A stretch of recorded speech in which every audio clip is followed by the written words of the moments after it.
Edie Sedgwick was famous for about a year. That is the part most people forget. She became one of the most recognizable faces of the 1960s, and almost everything that made her a legend happened inside a single stretch of months. She had silver hair and black tights and a way of coming into a room that made people stop talking. She also had a trust fund she spent down to nothing, 2 brothers who died young, and a mind that was already in trouble before she ever got to New York. The glamour was real. So was the damage. What you are about to hear is a story of a woman who was adored by famous men and photographed for famous magazines, and who died at 28 in a bed in California. She saw almost none of the money or the credit that her face had earned. To understand how that happened, you have to start a long way from New York. You have to start on a ranch. Edith Minturn Sedgwick was born in Santa Barbara in April of 1943. She was the 7th of 8 children. The family name behind her was old and very heavy. The Sedgwicks were a New England aristocracy of the oldest kind. One ancestor had been Speaker of the House back when George Washington was president. The family had judges and railroad money, and a quiet certainty that they were something close to American royalty. Her father was named Francis Minturn Sedgwick. Most people called him Duke or Fuzzy. He was handsome, athletic, and charming in public. At home, he was something colder. Duke had a long history of mental illness of his own. He had been hospitalized as a young man and warned by doctors not to have children. He went on to have 8 of them anyway. The family lived on a huge cattle ranch in the Santa Ynez Valley. It was beautiful and remote and almost completely cut off from the rest of the world. The children were not sent to school with other kids. They were taught at home on the property with a curriculum their father controlled. Her brother Jonathan put it bluntly years later. They were raised, he said, in a way that guaranteed they would not fit in anywhere once they left. Nobody on the outside would quite understand them, and that seemed to be the point. The family put enormous weight on how things looked.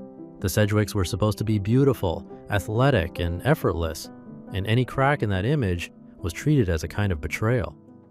Edie grew up learning that the surface mattered far more than whatever was actually happening underneath it. The isolation did something to all of them. One of Edie's sisters remembered her as a small child fixating on tiny, meaningless details, turning them over and over, unable to let go. Even that young, there were stretches where she did not seem fully herself. Then there was the matter of her father and other women. Duke carried on affairs fairly openly. As a young girl, Edie once walked in on him with one of them. When she tried to tell her mother what she had seen, she did not get comfort. Her father called her a liar and, by some accounts, had a doctor sedate her. The lesson landed early and hard. If you said the wrong thing about this family, you were the one who got labeled sick. She began starving herself young. By 13, she was struggling with anorexia and later with bulimia, and that struggle never really left her. She was sent off to boarding schools and pulled back out again when the eating got frightening. This is the childhood sitting underneath the myth. It was a pressure cooker full of money and secrets where children were taught to perform happiness and punished for noticing pain. By her late teens, she was moving between schools and treatment. She spent time as a patient at a psychiatric facility outside New York. While she was there, she became pregnant from a brief relationship and chose to have an abortion, deciding she was in no state to raise a child. Then came a stretch of loss that would have flattened almost anyone. Within roughly a year, both of her older brothers were dead. Her brother Minty had always had the hardest time with their father. Minty was gay, and at some point he told Duke the truth about himself. Their father met it with rage instead of love. Minty ended up in a psychiatric hospital in Connecticut. The night a doctor reportedly told him he would never get out, he hanged himself. It was 1964, one day before his 26th birthday. People who knew Edie said the news broke something in her. She had loved Minty deeply. A friend remembered watching her cry so hard that her makeup ran in black streaks down her face. Her other brother, Bobby, was also in serious trouble. He had suffered breakdowns of his own and had been in and out of hospitals for years.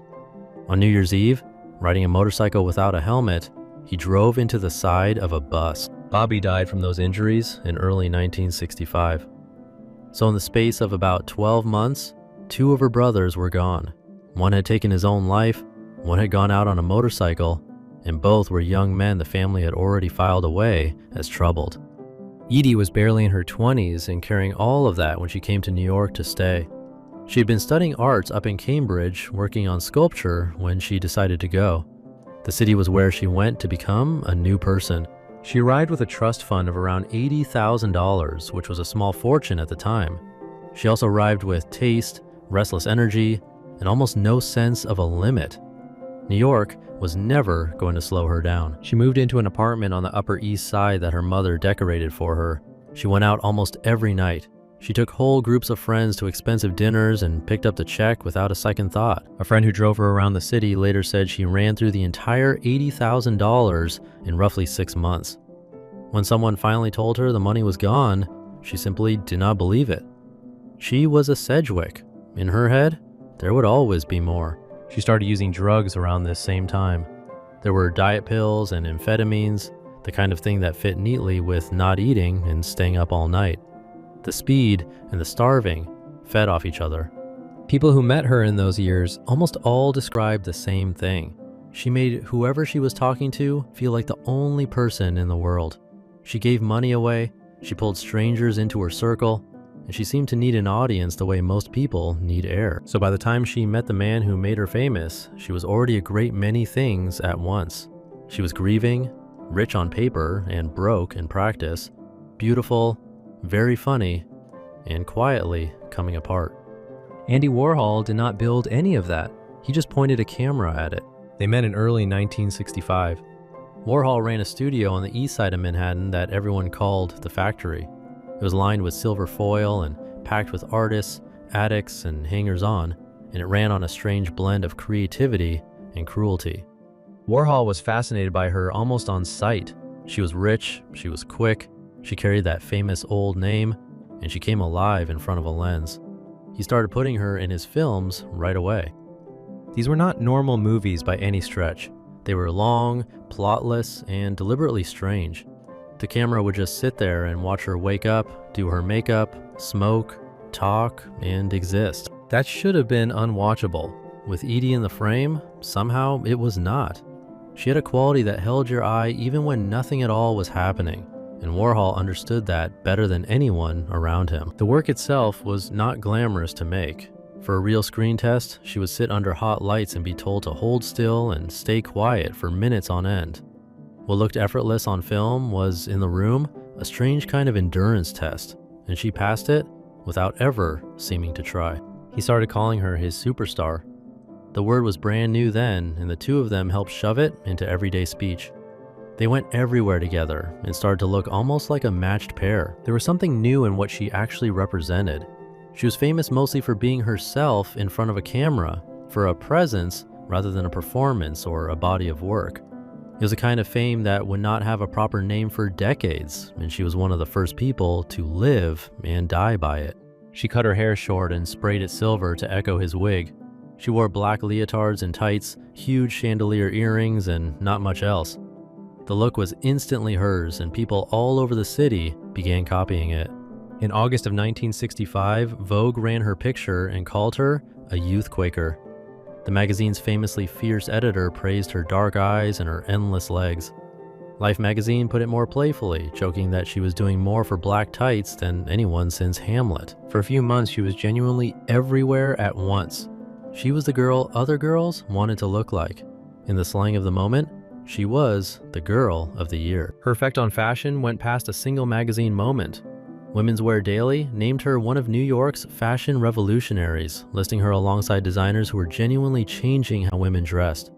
The downtown, boyish look she wore, the leotards and the heavy black eye makeup and the cropped silver hair, started showing up on women who had never been anywhere near the factory. There's a revealing detail from a couple of years later. When the British model Twiggy arrived in America and took over the fashion press, Edie told a reporter that Twiggy had copied her look 2 years earlier. Whether or not that was fair, it tells you how Edie saw herself. She believed she had set the template and then watched other people get rich and famous wearing it. And here's the contradiction sitting at the center of all of it. Edie was the face of Warhol's most celebrated period, and she never made real money from any of it. The films did not pay her. The fame did not come attached to a salary. She was burning through what remained of her own family money to fund a lifestyle that mostly served to promote a man who was getting famous and wealthy off her image. One story captures the whole arrangement. Long after she died, Warhol reportedly wondered out loud whether her husband would inherit her fortune. A friend had to set him straight. There was no fortune left. She had spent it, and a great deal of it had gone to promoting Andy. The factory was not a gentle place to start falling apart. It ran on attention, and attention is the one currency that always runs out. As Edie grew more erratic and more dependent on drugs, the same room that had worshipped her began scanning the door for the next new face. Through late 1965 and into 1966, two men pulled her slowly out of Warhol's orbit. One was Bob Dylan, then at the absolute height of his powers. The other was a musician and road manager named Bob Newworth, who was close to Dylan. Edie fell hard for Newworth. She would later call him the love of her life. She also spent real time around Dylan, and that connection has fueled rumors for 60 years. Several Dylan songs from this period have long been tied to her by fans. People point to tracks like Just Like a Woman and argue the words are about Edie. Dylan has never confirmed any of it, and some of his biographers think those particular songs were about other women in his life. The honest answer is that we do not really know. There is a darker claim attached to the Dylan story too. Years later, one of Edie's brothers said she had told him she became pregnant by Dylan and was forced into an abortion. No hospital records or family records have ever surfaced to back that up.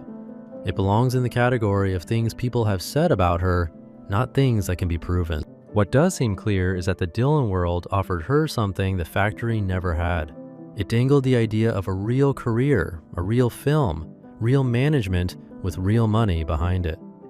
Dylan's manager was a serious operator, and the promise of legitimate stardom was very hard to turn down. So she began to drift away from Warhol. She asked him to stop showing the films she was in. She was trying to build something that belonged to her, away from the silver foil and the cameras that never paid. Then she learned that Dylan had quietly married someone else. Whatever she had been hoping for there did not arrive. The career did not arrive either. She was left without the factory, without Dylan, and without the future she had been promised. She did try to go legitimate after that. She auditioned for a play by the writer Norman Mailer and was turned down. She reached for a mainstream acting career, the kind with contracts and a real name on the poster, and the doors mostly stayed closed. Part of the trouble was her reputation, and not the famous old family part of it. By now her name was tangled up with the drug scene in the gossip columns. Vogue had put her in its pages, but the people there kept their distance, wary of being tied to all of that. The same notoriety that had made her fascinating was quietly making her unhireable. This is the point where her life stops climbing and starts to come down, and it comes down quickly. The drugs got much worse. By now it was heavy amphetamine use, the kind that wrecks a body and a sleep schedule and a sense of judgment. Her relationship with Newworth could not survive it, and he left her in early 1967. She moved into the Chelsea Hotel and bounced between rooms and friends. In late 1966, she set her own apartment on fire, apparently from candles, and was badly burned on her arms, legs, and back.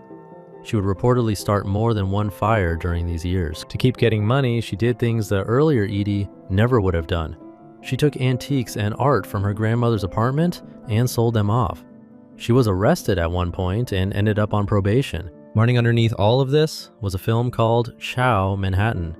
It was meant to be her movie, a loose retelling of her own life. The character she played was even given the name Susan Superstar, a wink at the role she had played for real. The production was chaos, mostly because she was in no shape to work. Filming started in 1967 and then dragged on, off and on, for years.